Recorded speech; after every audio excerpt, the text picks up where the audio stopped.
located right here locally, and he has a presentation for us. Thanks for coming, Jesse. Thank you. Thank Thanks you. for having me. Peter, do I have to turn this on? Light on? Just to the side, yeah, let's go like that. We're good? You good? Think so. You're good, yeah. Let me stand over here so that I can go through some of these slides. But for those of you who have heard of Touch the World, it's no new thing, but Touch the World is a nonprofit organization located over in Allendale, so right next door here, and we're focused on taking youth on mission trips all over the world to give them a global perspective of what's going on. I think a lot of us would agree in this area. A lot of times we get so focused on just the Bergen County, kind of North Jersey, tri-state area, and you don't realize there's a greater world out there. And so we've seen this as a great tool, especially with the youth, the new generations coming up, to really just expose them to what's going on out there. So that's a little bit about Touch the World. I'll tell you a little bit more about myself and my journey with Touch the World. My wife and I actually in 2008, we decided to go to Africa. Felt called there, and we have a branch there, part of Touch the World. We have 3 home branches to us, which are Uganda, Cuba, and Mexico. And then we partner with other ministries, other projects, other locations outside of that. We have about 10 locations that we use to take trips to, but 3 of them are our own. So one of these in Uganda, my wife and I decided to move to. For those of you that don't know, Uganda is where the star is. Liberia is way over here. And Africa is a continent, not a country. So a lot of times we're just so far away from Africa, we think that it's all just one kind of small country. So we are very far removed from the Ebola crisis. Thankfully, sad what's going on, but we're hoping that they'll be able to contain it. On a side note, Uganda has had Ebola in the past, and they've been very effective at containing it. And so they've had, I think, 1 case show up, and they're on top of it, which is a great thing. So we moved to Uganda and really didn't know what was ahead of us there, a long journey of travels and work that would happen there. We got involved in establishing a community center, and this was up in a very rural area, which I'll go into a little bit more after I tell you about what we did. This is our family. My wife and I went with just ourselves, and we came back with 3 kids 5 years later. So the one yawning in the bottom is Noah. He was born in Uganda. We had a midwife come to our house. The lights went out. There was a whole thunderstorm, and the guard that was working for us put tutti oil in my generator when we were basically in labor. And so the generator wouldn't start, and whole big fiasco. We had Noah buy a little solar lamp. It was quite a story. And then Pauline, our oldest, she's 11 years old. We adopted her from Uganda, and she was in an orphanage that we were working with early on. And she's near and dear to our heart. A great testimony of what's happened there. So we were in the northern part of Uganda called Gulu. And in Gulu, there was something very unique that happened. Some of us may have heard, but it was actually the longest running war in Africa, about 20 years that went on. And it was by this group called the LRA, the Lord's Resistance Army, and they basically just wreaked havoc on their own people. He wanted to take over government, and he couldn't get any support behind him, so he resorted to abducting children. And so he had abducted children, preferably between the ages of 12 and 15, because they're the most brainwashable at that age, and they would force them to kill their parents, kill their brothers, sisters. Horrible atrocities that I've heard stories that really, they're even hard to repeat. And so these kids and this whole nation up in Gulu was just terrorized. 20 years of that. You can see they were all put in these internally displacement camps. So not refugee camps, they were kept right in their own country, but they herded them all together. So they kicked them off their land, and they told them to build huts one on top of the next. And this was one of the camps that we can see here. Just a 10-foot hut. You would typically find about 10 to 14 people living in that hut, mostly children, and just completely unsanitary.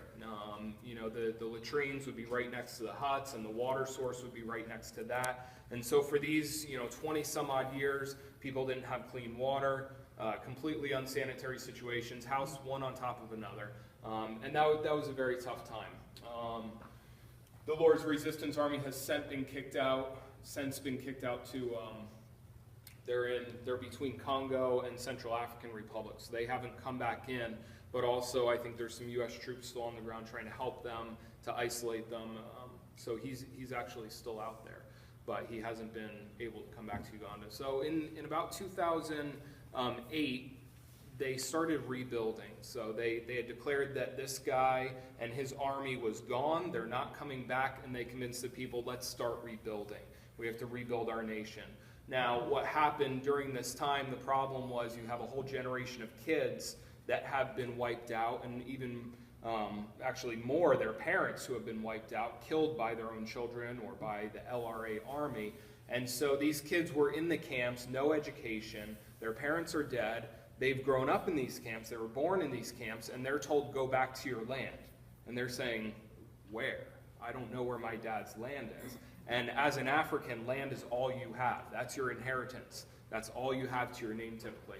So kids like this we started working with in 2008 saying, how do we help you rebuild? What is the most important thing? And as we sat with the community and really asked them, there were a couple of things that popped up. And we established a center. We bought land there right in the middle of this small village called Adak up in Gulu.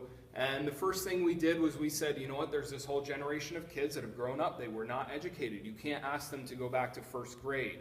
This one boy, his name was Sunday, and he was a product of the camp, had grown up in the camps, about 19 years old at this time, and what do you tell a kid like that? You can't send him back to first grade. So we said, you know what, let's start doing vocational training with these young adults, really, because they needed a skill to be able to provide for their families. Sunday had already had 2 kids by that point and a wife.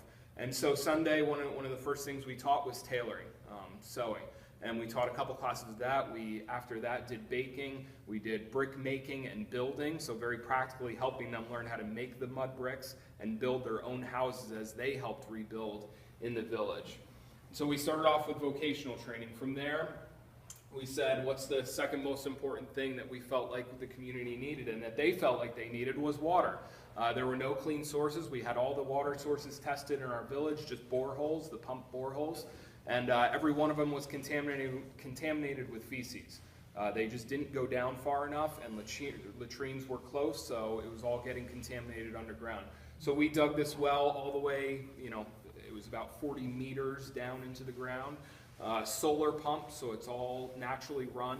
And this is the community with a little water fountain there. The kids were just so excited. So the community actually runs this. It's on the front side of our property, and they're the ones in charge of it. So if they ruin it, which they're not going to, but we've told them it's in your hands. So they've taken ownership of it, and they have a leadership in charge of it, and it's been a great thing for the village.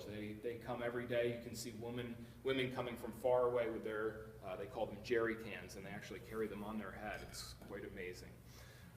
One of the third biggest things they asked us when we asked the village, what do you need, is they said medical. There was a medical center about 10 miles away from where we were. But think of it, if you're sick and shivering and, convulsions, or, you chop off a finger, to walk or to ride your bike like this down the road, it's quite impossible. And so we established a medical center, which is a full-scale medical center. To them, they call it a hospital. We would probably call this a rinky-dink clinic, but to them, this is as good as it gets. And so it's a health center for what they call, and that's right below the level of what a hospital would be. So we work with an organization called Compassion. Some of you have heard of them. They do sponsorship, child sponsorship. So in this village and in this whole area, we're the ones that service all their kids with medical care.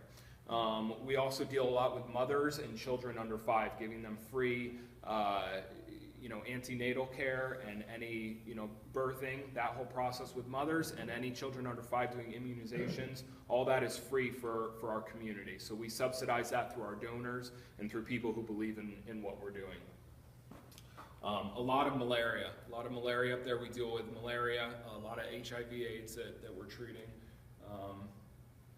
So to bring that full circle back home, my wife and I, we moved our family back home last July, to take up the position of executive director with Touch the World. And the larger organization, again, our goal and our mission is to take youth, especially from this area, but not just youth, also adults. We take adults and college kids and young adult teams.